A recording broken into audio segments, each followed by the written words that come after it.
Alors, on est quasiment à la fin de l'année, et la fin de l'année, c'est deux échéances. D'abord, on a des dispositifs, y compris des dispositifs historiques, qui disparaissent. Donc, exit le congé individuel de formation, pour ceux qui l'avaient utilisé ou s'étaient habitués ou avaient des projets dans ce domaine-là. Et le dispositif qui prend la place, en fait, il y en a deux, hein, le CPF de transition ou la reconversion professionnelle. Alors, je vous indiquerai parce que là-dessus, on regardera en détail. Il y a quand même une question sur comment on va arbitrer entre ces deux dispositifs et lequel je choisis si je veux suivre une formation de reconversion ou d'évolution significative. Donc on arrête le congé individuel, on arrête le congé de bilan de compétences. Pour les salariés qui voudraient faire des bilans de compétences en 2019, aujourd'hui ils avaient le choix entre le congé bilan qui arrivait à le financer et le CPF. Demain ils auront le CPF. Et utiliser son CPF pour faire un bilan de compétences qui pourrait éventuellement ensuite dire qu'il y a un projet de formation derrière, si j'ai plus d'argent pour le financer parce que j'ai utilisé mon CPF pour le bilan, ça peut être top. Donc, du coup, on risque d'être tenté d'utiliser plutôt, même si ce n'est pas exactement la même chose, le conseil en évolution professionnelle, qui est gratuit, pour garder le CPF pour éventuellement le projet de formation après. Ce qui veut dire que si vous avez des salariés qui ont des projets de formation, alors qu'on conseillait assez habituellement de dire bah, faites un bilan, ça permet de faire un point, etc. Pouvez-vous le faire financer, puis après on verra le projet de formation, c'est d'autres financements. Là, si j'ai une ressource financière unique pour faire les deux, je risque de privilégier le gratuit pour garder la ressource pour éventuellement le projet ensuite. Période de professionnalisation, c'est terminé aussi. Alors, vous voyez, ça c'est tout à fait emblématique de la réforme. Le gouvernement dit la période de professionnalisation, ça permettait aux entreprises de récupérer de l'argent, parfait, de financer leurs projets, très bien, mais c'est pas ça qu'on veut faire prioritairement. Et donc, on ne le fera plus que pour des salariés. Alors, j'ai indiqué les niveaux, hein, de niveau au maximum égal au niveau 3. Là, on continuera à accompagner les projets de formation, mais sinon, on ne le fait plus de manière généralisée, et on verra que ce n'est pas exactement sur les mêmes objectifs et suivant les mêmes modalités. Je détaillerai le dispositif. Et puis, le 31 décembre, c'est également la date butoir, alors elle interviendra sans doute avant, hein, c'est-à-dire avant Noël, pour les négociations de composition des futurs opérateurs de compétences. Donc on est dans la dernière ligne droite, là, les branches professionnelles vont devoir choisir.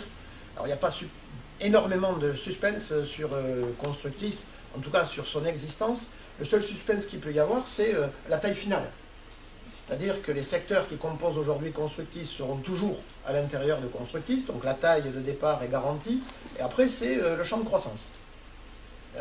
Jusqu'où on va, quelles sont les professions qui s'agrègent aux professions actuelles du BTP. Est-ce qu'on a les professions immobilières, est-ce qu'on a les bureaux d'études, est-ce qu'on a les architectes, est-ce qu'on a la promotion immobilière, est-ce qu'on a les bétonneurs, carrières et matériaux, etc. Est-ce que tous ces gens-là rejoignent et ça fait un ensemble plus vaste, ou simplement certains d'entre eux ou pas? Est-ce que l'État poussera à ça ou pas? L'arbitrage, il se fait en deux temps. Les branches négocient, donc font un premier choix avant la fin de l'année, et après on est sur une négociation qui est un peu particulière, parce que l'État dit aux branches, vous choisissez, après je regarde ce que vous avez choisi, si ça me va, je le valide, si ça ne me va pas, je vous demande de renégocier, si vous négociez un truc qui me va, je le valide, et si ça ne me va toujours pas, c'est moi qui décide. C'est une méthode participative, mais quand même qui a sa limite, puisqu'au final c'est l'État qui arbitre. Donc il dit dans ce domaine-là, les enjeux sont tels que je me garde l'arbitrage final. Donc l'arbitrage final, c'est au plus tard en mars 2019, puisque les nouveaux OPCO, ils commencent à travailler le 1er avril 2019. Ce qui veut dire d'ailleurs que pour vous, la collecte à venir de 2018 est sans changement, puisqu'elle sera faite par Constructis sur les bases actuelles au mois de février, enfin par là. Par ProVTP pour le compte de Constructis. Alors 2019, c'est là que les choses commencent à changer, puisque c'est la date officielle d'entrée en vigueur de la loi. Alors, je ne vais pas énumérer parce qu'on va les reprendre, hein, la liste des changements, mais tous les nouveaux dispositifs, la professionnalisation d'alternance, le CPF de transition, la reconversion professionnelle, Pôle emploi, la nouvelle définition de l'action de formation, la possibilité pour tout organisme d'ouvrir un CFA librement, la possibilité pour les CFA actuels d'ouvrir de nouvelles sections sans demander l'avis de la région. C'est le 1er janvier 2019. Et puis, en 2019, il y a une autre étape. Vous allez en février, comme d'habitude, régler la taxe d'apprentissage et solder vos contributions 2018. Et le 15 septembre, ou aux alentours du 15 septembre 2019, vous allez recevoir un appel à contribution qui va représenter 80% de votre contribution 2019. Donc au lieu de la payer, vous la paierez à cette étape-là, au nouvel opérateur de compétences. Et 80% de ce que vous aurez donné, donc 80 de 80, l'opérateur de compétences le redonnera à France Compétences, qui est en quelque sorte la nouvelle agence de régulation de la formation en France, qui va se mettre en place dès le début de l'année, qui va récupérer cet argent pour ensuite le redistribuer aux opérateurs de compétences, non plus en fonction, comme on le fait aujourd'hui, de leur masse salariale, mais en fonction de leur activité. Je vais l'illustrer pour vous montrer pourquoi on vous demande de cotiser un peu plus tôt que prévu et comment pour votre secteur d'ailleurs il va être largement bénéficiaire de cet aller-retour. Alors peut-être pas vous individuellement en tant qu'entreprise, mais enfin si, il y en a bien qui vont en bénéficier, mais le secteur. À partir du 1er janvier 2020, les contrats d'apprentissage ne sont plus financés comme aujourd'hui par des versements que font les entreprises avec la taxe au CFA, c'est encore le cas en 2019, mais ensuite ça s'arrête. Ce sont les opérateurs de compétences qui financeront directement les CFA en fonction des nombres de contrats qu'ils ont conclus. Donc on va financer au contrat, et non plus une structure. On finance, vous voyez, aujourd'hui on finance des places, et après on essaie de trouver des jeunes.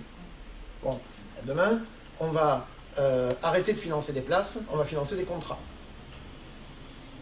Et si on finance des contrats, comme l'apprentissage est quand même concentré dans quelques secteurs, notamment le vôtre, c'est-à-dire qu'on a à peu près 70 000 apprentis dans les entreprises du BTP sur un total de 450 000, hein, c'est le premier secteur en termes d'apprentissage.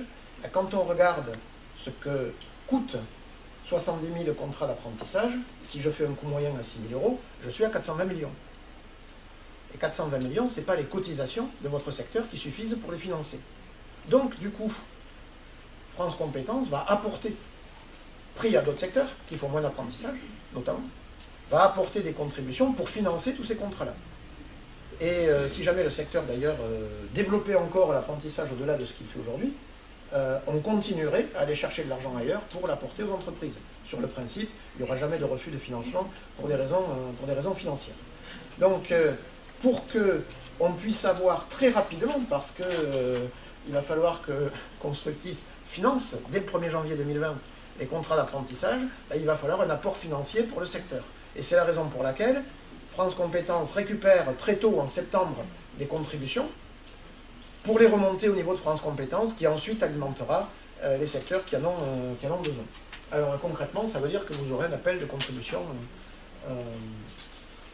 au cours de l'année 2019, et le solde, vous le paierez en février, j'allais dire comme d'habitude. C'est aussi une manière de préparer le fait que, vous voyez, de remettre les contributions en cours d'année, c'est aussi le fait de préparer qu'en 2021, vous allez payer les contributions de formation à l'URSSAF dans le cadre de la DSM, et donc tous les mois. Et ce sera lissé sur l'année avec l'appel. À la fin de l'année 2019, on a les échéances, la fin d'une période de transition. Les OPCO vont gérer le CPF jusqu'à la fin de l'année 2019. Ensuite, on aura la Caisse des dépôts et l'application smartphone pour gérer soi-même ses droits. On a encore au cours de l'année 2019 les fonds GESIF qui vont gérer le conseil en évolution professionnelle, c'est-à-dire que si vous avez des salariés qui ont des projets, qui se demandent comment les réaliser, etc., on peut toujours les envoyer en 2019 auprès du fonds GESIF pour qu'ils soient accueillis gratuitement, accompagnés, conseillés, orientés, etc. Pour tous ceux qui ont des projets de formation longue, c'est sans doute une démarche d'ailleurs qu'il faut recommander, parce que c'est encore là que se gèrent les financements.